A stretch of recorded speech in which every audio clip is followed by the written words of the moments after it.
dan salam sejahtera. Nama saya Nur Akila binti Abu Bakar, nombor metrik F2021. Hari ini saya dan adik kumpulan saya ingin membentangkan berkaitan Akta Kuarantin Tumbuhan 1976. Nama adik kumpulan saya yang terdiri daripada Anis Aina binti Zakaria, Yusma Hijra binti Yukasila, Nur Alina binti Rosali, Nur Yatimi Hidayati binti Muhammad, dan saya Nur Akila binti Abu Bakar.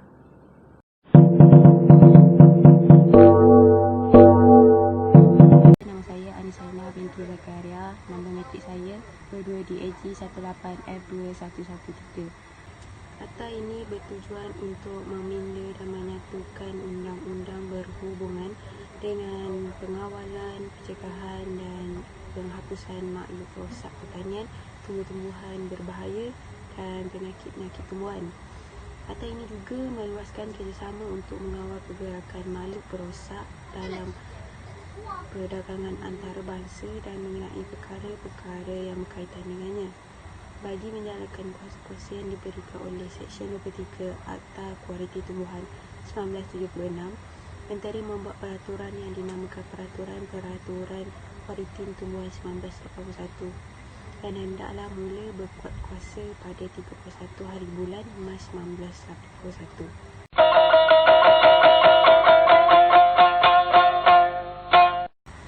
Ringkas dan pemakaian. Akta ini bolehlah dinamakan Akta Kuarantin Tumbuhan 1976 dan akta ini juga hendaklah terpakai bagi seluruh Malaysia.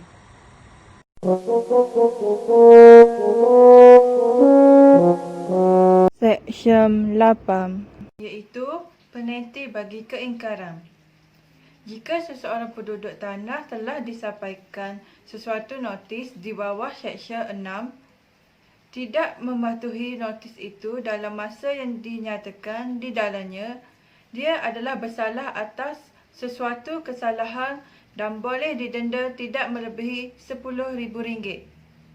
Selain itu, jika mana-mana Menteri Besar atau Ketua Menteri dalam Semenanjung Malaysia atau Menteri Negeri yang dipertanggungjawabkan dengan tanggungjawab bagi pertanian di Sabah atau Sarawak mengikut mana-mana yang berkenaan.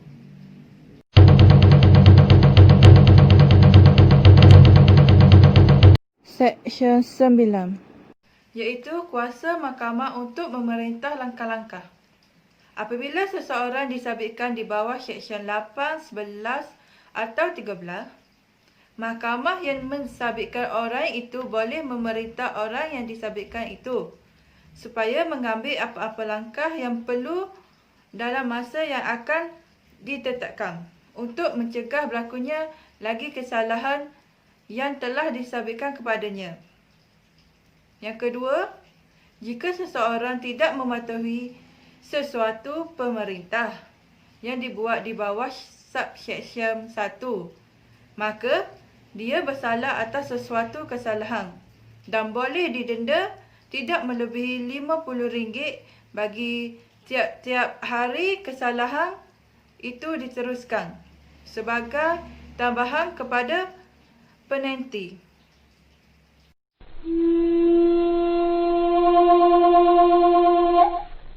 Seksyen 14. Larangan peliputan atau pemilikan tumbuh-tumbuhan berbahaya dan makhluk perosak. Tiada seorang pun kecuali pengarah yang membolehkan meliput sesuatu tumbuhan berbahaya.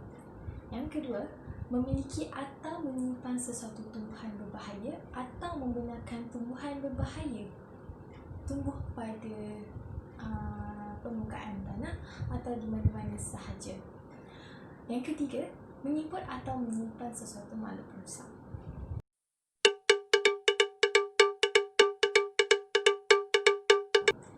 Seksyen 15. Kewajipan untuk memusnahkan tumbuh-tumbuhan berbahaya. Jika sesuatu tumbuhan berbahaya hidup atau di atas mana-mana tanah berlanggaran dengan Seksyen 14, penduduk tanah itu hendaklah dengan segera melakukan tindakan yang boleh menyebabkan supaya tumbuhan berbahaya itu dimusnahkan sepenuhnya dengan membakarnya atau dengan apa-apa cara lain sebagaimana yang diarahkan oleh pengawal pemeriksa atau pengarah.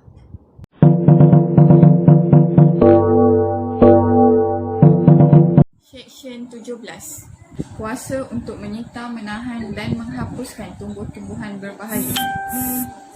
Seseorang pegawai pemeriksa atau seseorang pegawai kastam di sesuatu tempat di mana sesuatu tumbuhan berbahaya diimport atau disimpan berlanggaran dengan akta ini atau dengan apa-apa yang dikenakan di bawah Seksyen 14. Dalam hal seorang pegawai pemeriksa menyita dan memusnahkan dengan berkesan tumbuhan itu. B. Jika pegawai itu adalah seorang pegawai kastam, menyita dan menahan tumbuhan itu sehingga diletakkan dalam jagaan seorang pegawai pemeriksa yang akan memusnahkan dengan berkesan.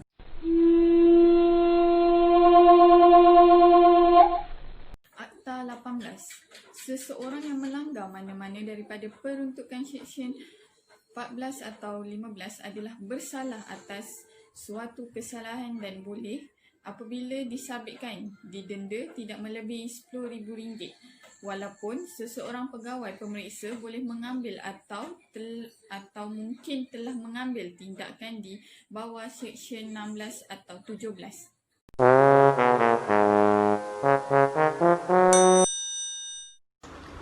Okey, seterusnya Seksyen 21 iaitu penyampaian ganti.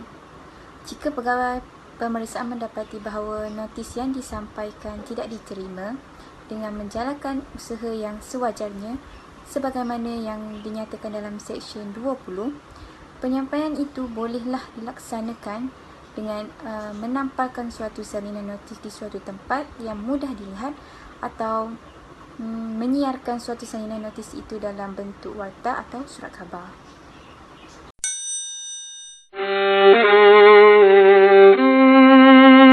Okey, akhir sekali Seksyen 23 iaitu peraturan-peraturan.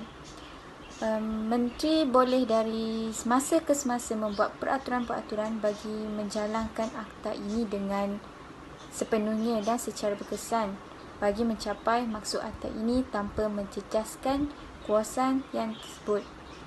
Jika peraturan yang dibuat di bawah seksyen ini melibatkan Sabah atau Sarawak, Menteri Negeri yang bertanggungjawab bagi pertanian Sabah atau Sarawak mengikut mana-mana yang berkenaan hendaklah dirunding sebelum peraturan-peraturan itu dibuat.